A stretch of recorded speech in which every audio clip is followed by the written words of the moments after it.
this particular book comes directly from my years in WGS, which is kind of hard to believe because it is a completely mainstream book. I've written 4 academic books, actually. 2 of them are out and 2 are in the queue. And I have another book called The Summons of Love that is coming out from Columbia University Press that is also on romantic love. And what happened was that I had finished the manuscript for that particular book. And on the basis of that, I got an agent, which is kind of a miracle, basically, because it's really hard to get an agent. And I started working with her, and she kept saying, I really like your ideas, I really like your writing, but it's just a little bit too academic. Can you rewrite this book? And I was like, oh, I kind of like this book. I don't want to rewrite it. And then she sent the manuscript to some mainstream presses, and the editors all say the same thing. We love the ideas, we like the writing, but it's just a little bit too academic. So can she rewrite the book? And I was like, oh, no. But one of the things that came back from the editors was the idea that they were fascinated, and I quote their emails, they were fascinated by the idea that gender is a social construct. And I was like, are you kidding me? Like this, the fact that it was news to these mainstream editors in major publishing houses really struck me. And so I wanted to find out why there was this divide between how academics talk about gender and how the mainstream press people thought about it.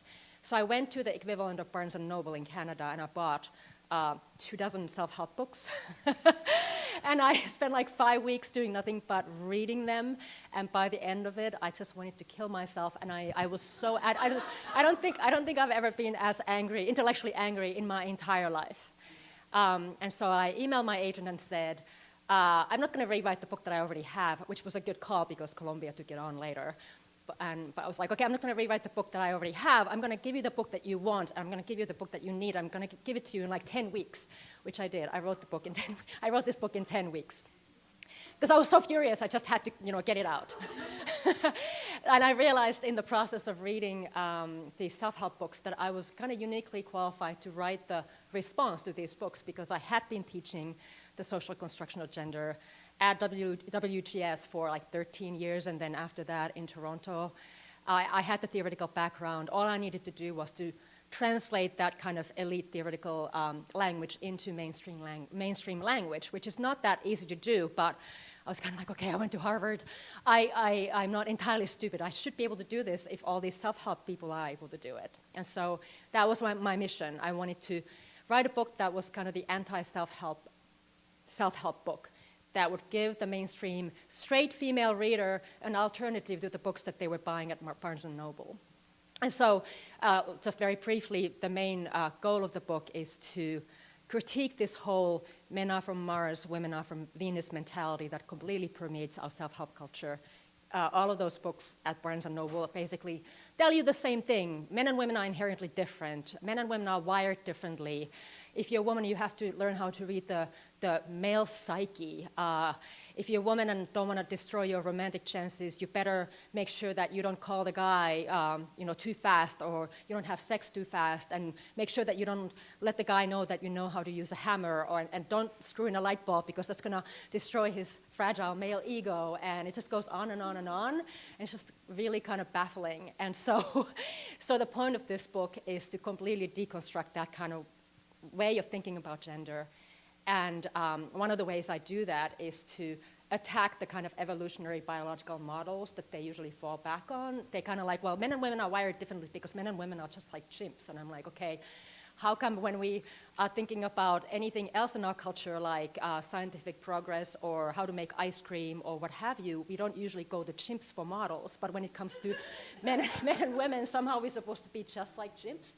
So I take on that biological model, and because of this immense background that I had in gender studies from here, I think I was able to do that pretty convincingly. And then last, I did teach a course on romantic love on the 3rd year level here, and that was a heavy-duty theory class. Lacan, Kristeva, Foucault, all these post-structuralist French thinkers, and I taught that for 3 years.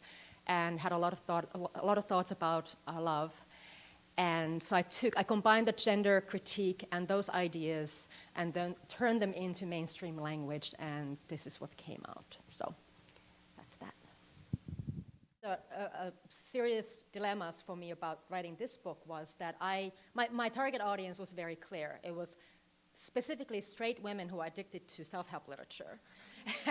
And one of the things I had to do was to kind of gut out this huge sophisticated apparatus that I have about sexuality and queer theory, which I actually teach on a routine basis at the University of Toronto on the graduate level. So I was teaching a grad seminar on queer theory, and then I would come home and sit in front of the computer and literally like cite myself and like be like, okay, straight voice, straight voice. So it was very much about finding the right voice, and I knew that if I couldn't find it, I would not reach my audience.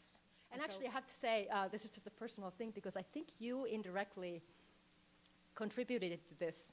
You are one of the reasons this book exists, because many years ago, many years ago, you were writing me a letter of recommendation, and I had sent you a chapter from my World of Fragile Things, which was just a draft, and you said to me, you had read it, and you said to me something like, wow, your writing is so smooth that it's easy to forget that you're actually saying something important.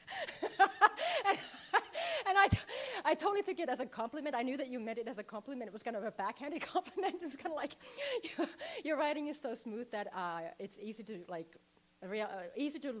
miss out on the fact that you're actually saying something incredibly complicated.